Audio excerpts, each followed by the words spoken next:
Hi, and welcome to a new episode of Don't Be a Man About It podcast.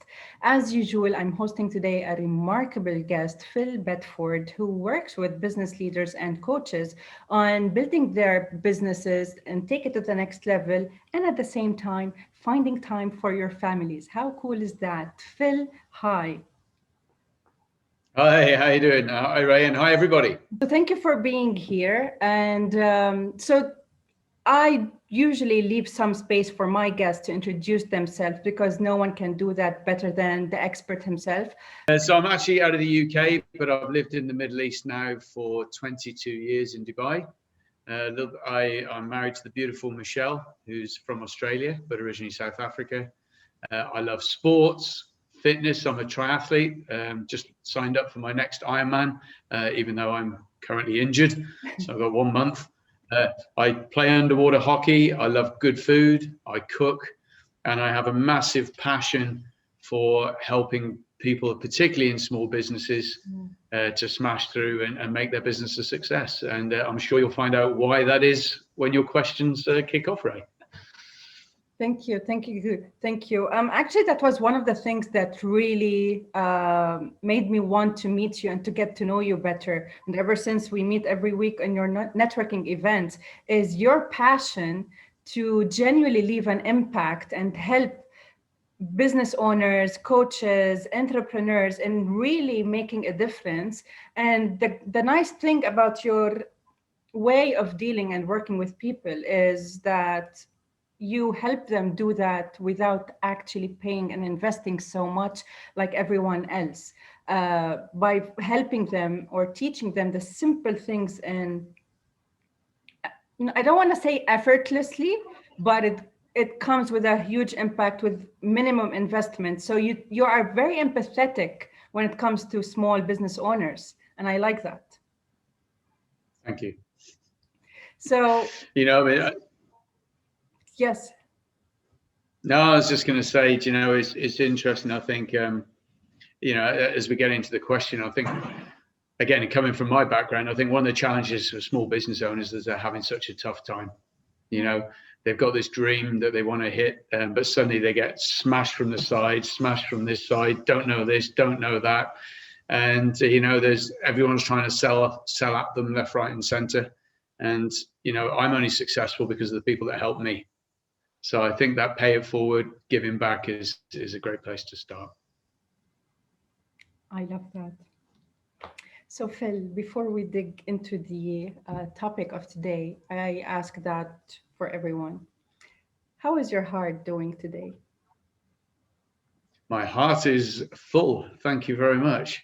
It's actually, I just, oddly enough, just left a meeting with one of my clients, Laura Everest. And she just sent me the most beautiful little WhatsApp voice message about how much she appreciated the time we just spent together. And I just walked away going, honey, this is what we do it all for, right? We have clients, that cause trouble, people that don't join us, we get upset, we get that. I get this little message, just a couple of seconds, and it's made my day. So my heart's full. Thank you. I love that.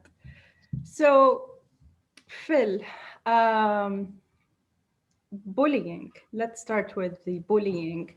When men get bullied, I'm going to take it from that side. They do not come out and they do not say that I was bullied. Instead, they just bottle it in and deal with it as much as they know about it, hide it for years, and then it grows in them. Either make them as insecure men, or maybe a lot of traumas, anger, frustration. So I know that you have been bullied when you were younger. Could you share your experience with us, and how did you manage to grow into a passionate man, an empathetic man? How did you manage to break the cycle of being bullied? Oh, okay. So if I don't get around to answering all those questions, please ask me again. But it really started when I was probably about 8 years old. I just moved from my childhood home in a place called Brixham, where I've been born, and I lived until I was about 8, and I had lots of friends and life was good. And we moved to the Midlands, so the centre of the UK. And at about that same time, going through physical changes, I put on a lot of weight. So funny enough, as a kid, I was super skinny. And I remember my mum telling me stories about sitting me in the back of the car with a chunk of cheese this big, trying to get some weight on me. And I don't know if it was the cheese, but I ended up getting quite chubby. At the same time as being chubby, I had ginger hair, and also I was very clever. Now, this sort of outlook is perfect, really, for being bullied, with the added dynamic that I grew up quite scared of my father, right? So I grew up scared of getting in trouble with my father. And so for me to, when I started getting bullied, for me to stand up to the bullies, in the back of my mind was, well, if I fight, I'm going to get in trouble at school, which means I'll get in trouble with my dad, and I'd rather not do that. So it started a cycle of bullying. And as well as this was bad, I mean, it's bad enough, but then I remember when I was about 11 years old, I actually went away to a Sea Cadets camp. It's like a Navy training thing. So I went to the Sea Cadets camp, you know, all the hats and the Navy and all this. And I got sent away for a week. And during that period, I got, oh, goodness me, I can't remember what it's called now. I got some sort of a virus bug. And basically part of that virus bug also affects your mentality. So I remember I was away from home. I was with a load of kids from London, in the sort of rougher parts of London. So again, I had instead of one person bullying me, I had 30 people bullying me. I was away from home. I was having a really bad time and I couldn't leave. And I remember coming back from that and being really emotionally upset, to the point that I went back to school and we were in one of the assemblies, and I'd just come back to school after being away. I was sat in the assembly with all these hundreds of people. I had a massive panic attack, and I ran out of school, rang my mum, had to come and get me. And then for the next 4 or 5 months, I remember mum had to come and meet me at lunchtime, where I'd go and sit in the car with her because I was so upset. And so what started off as basic bullying kind of became this exponential, horrible experience, where I couldn't even go to school without running away and seeing mum at lunchtime, which sounds mad now, but that's kind of where I was. What changed it was, I think, a combination of a couple of things. One was moving again. So we moved from the Midlands back to my hometown, where I'd started off. And I remember moving back and thinking, oh, fantastic, I'm back where I feel happy, where everybody loved me. I remember I had a great time here. And I remember my first day, we were looking at the new school. So we'd gone in and mum's being interviewed by the headmaster. And she told me to stand outside. So we'd look around the school, and I'm standing outside of the headmaster's room, and mum's inside. And while I'm standing there, a young kid comes up to me and starts to fight with me. And of course, hold on a second, I'm seeing my new school. This is supposed to be my get back to feeling happy. And the first thing that happens is the guy comes up and pops me. And of course, I'm not going to fight because I'm scared of my dad. And again, this cycle carried on. So this went on until I was about 15, I think. So between the ages of 8 and 15. And then when I was 15, 2 things happened. One, I slimmed down, and my sister, I remember going to my sister and saying, I like this James Dean hairstyle thing. So she changed my hairstyle, changed me how to dress, and I started hanging around with a load of guys who were on the border of being cool. And that kind of changed it. So what I would say changed it really was the people I was hanging around. And that just gave me confidence, which oddly enough is a little bit like what I do for business, right? If you've got a challenge, how do you hang around with people that will lift you up? So I think that's it, Ray. I probably rabbled on a little bit, but from where I was through that cycle to what changed it, I think that was probably what changed it, the people I was with. I cannot even imagine how it would be for a kid to go through all of that. I know that it's painful. I know that it could be lonely and it could actually create like huge traumas to deal with. And especially when that kid is not really supported by their parents. So in your case, you had another stressor, which is sitting at home, which is your dad. And at the same time, did you have anyone to talk to? Did you get a chance to actually say, listen, I'm being bullied, I'm being belittled by other kids. What do I do? It's interesting you say that because my dad did try to support me in the way that he knew how. Okay. Okay, so yeah, so when I told him about this, his solution was to march into school, find the bully, and have a word, right? Which solved absolutely nothing, right? And the other thing was my dad would try and get me so angry by, come on, stand up, be a man. So he'd push me till I'd get angry and get mad, and then I would have stood up for myself. I'd have killed anybody. But of course, that's because my dad got me angry. Back at school the next day, of course, the cycle starts again if I get in trouble. Well, that was dad just telling me to do this, but I'll still get in trouble if I have a fight. So he did support me in his own way, but unfortunately, it wasn't the solution.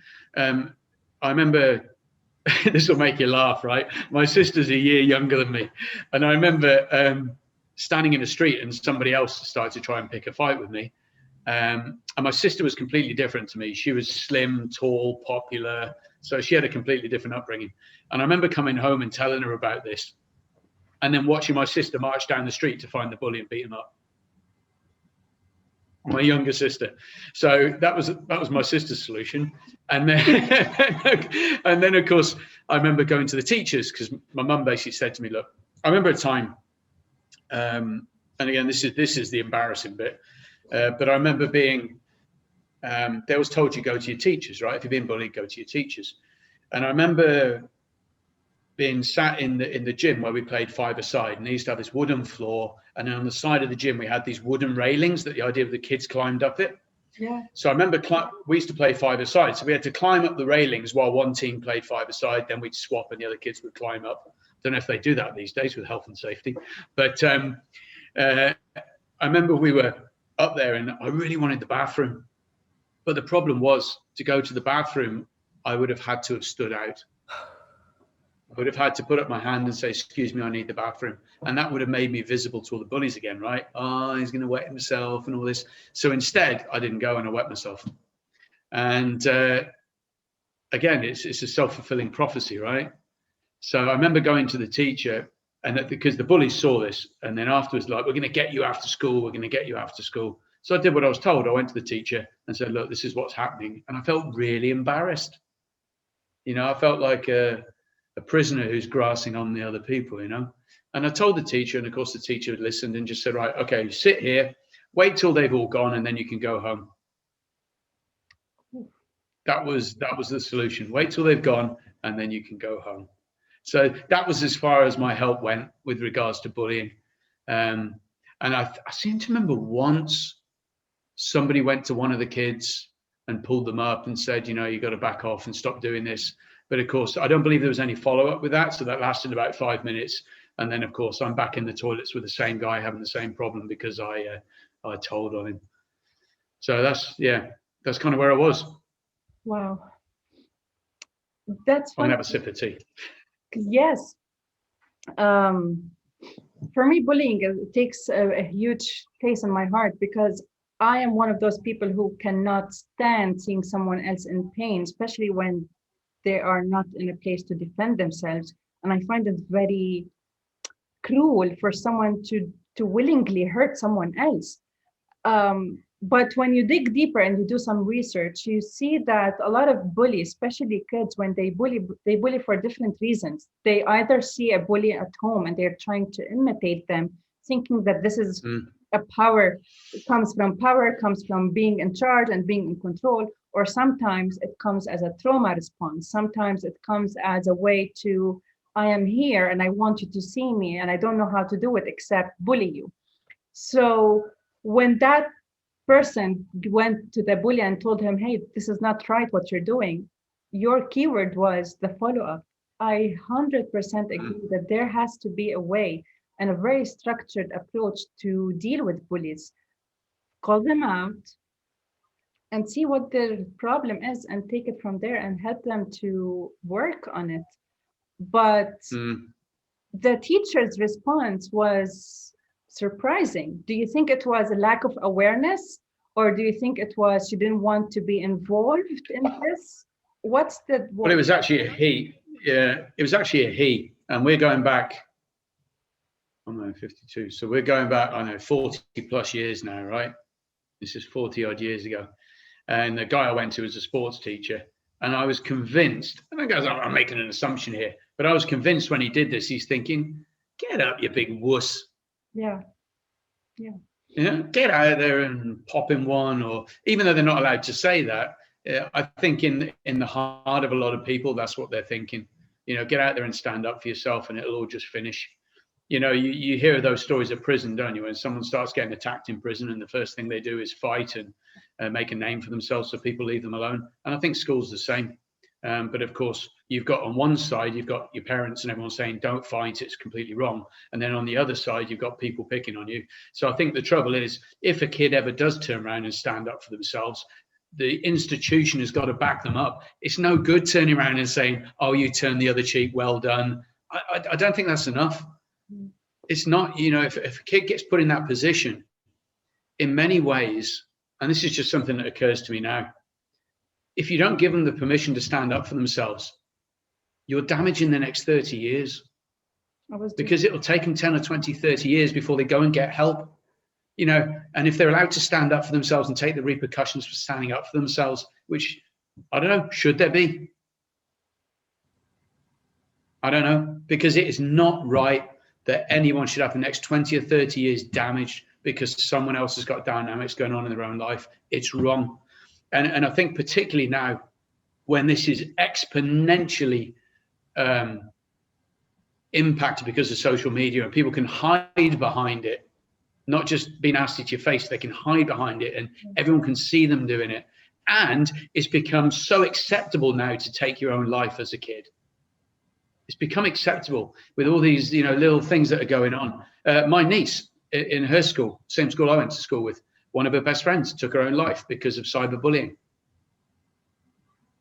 And I don't know what the solution is, but I don't think the solution is penalizing a kid that stands up for themselves.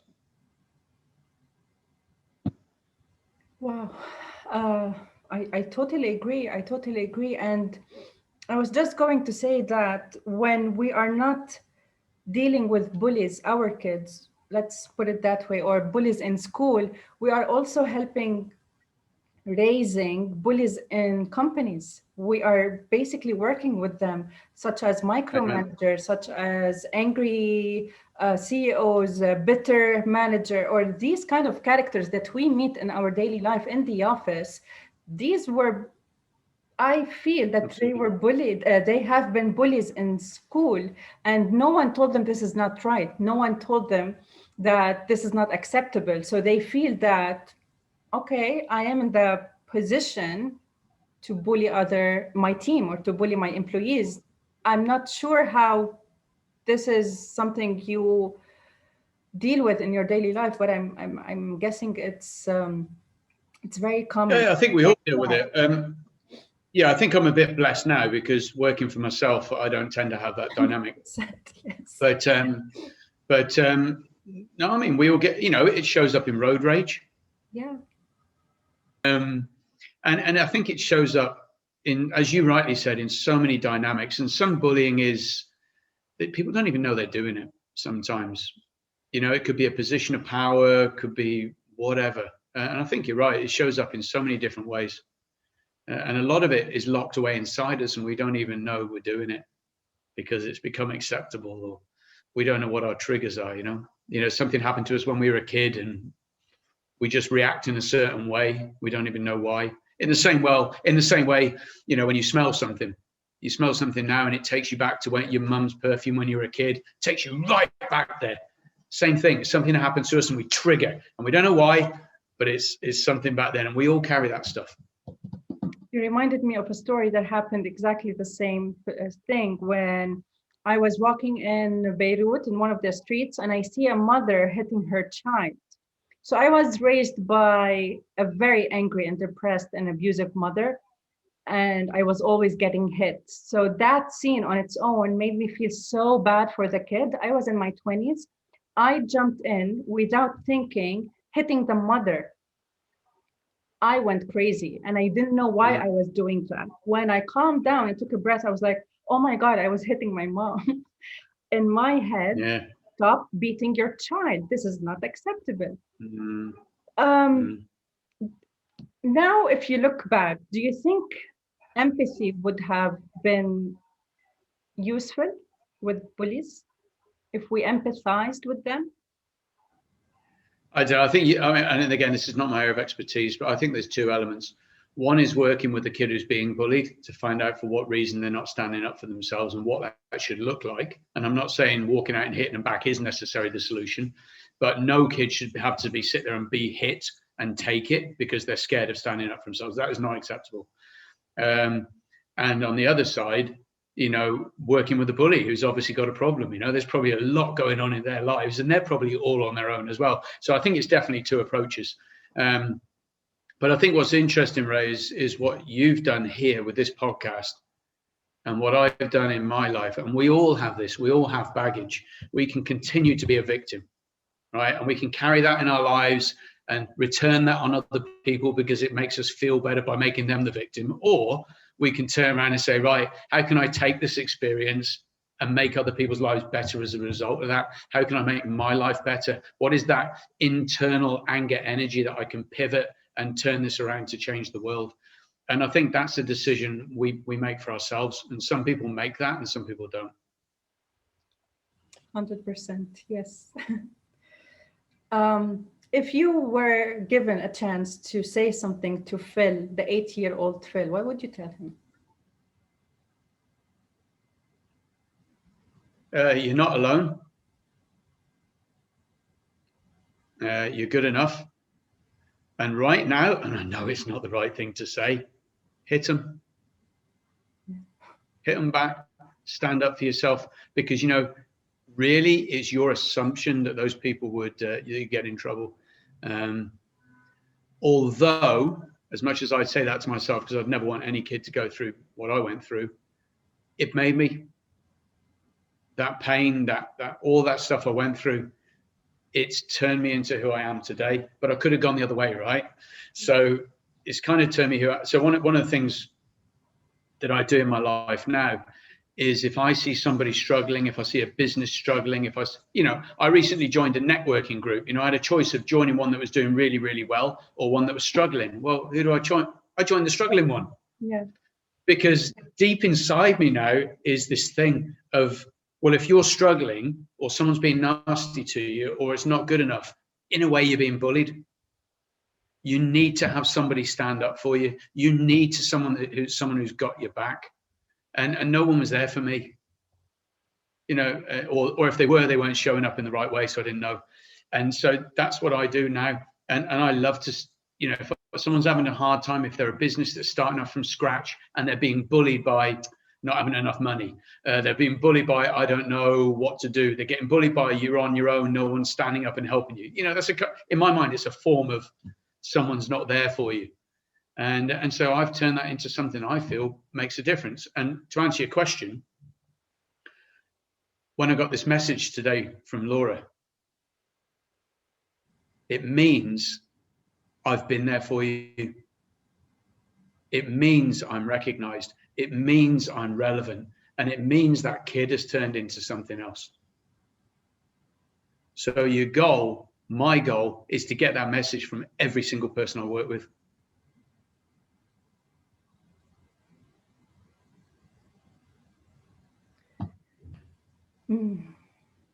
Well, you are definitely not alone and you are supported. And I really appreciate you, Phil, for everything that you're doing. And I can see the impact you're leaving. I'm going to say it over and over again. I never met you face to face, but I do see you on a weekly basis now in your networking events. And you have helped me more than once without me asking. And that shows what kind of a person you are. So I thank you for that. And I appreciate you. And thank you. Thank you for letting me know that. It's important. Thank you so much. Thank you, Phil. Anything you'd like to add? No, just all I say, guys, is if you're out there listening to this, man, lady, whoever's listening to this, you know, the fact you're here means you're already making a difference. The fact you're listening to Ray's story and my story means you're making a difference. And that's the first step to anything. And now take that experience, find your way of making a difference and changing the world.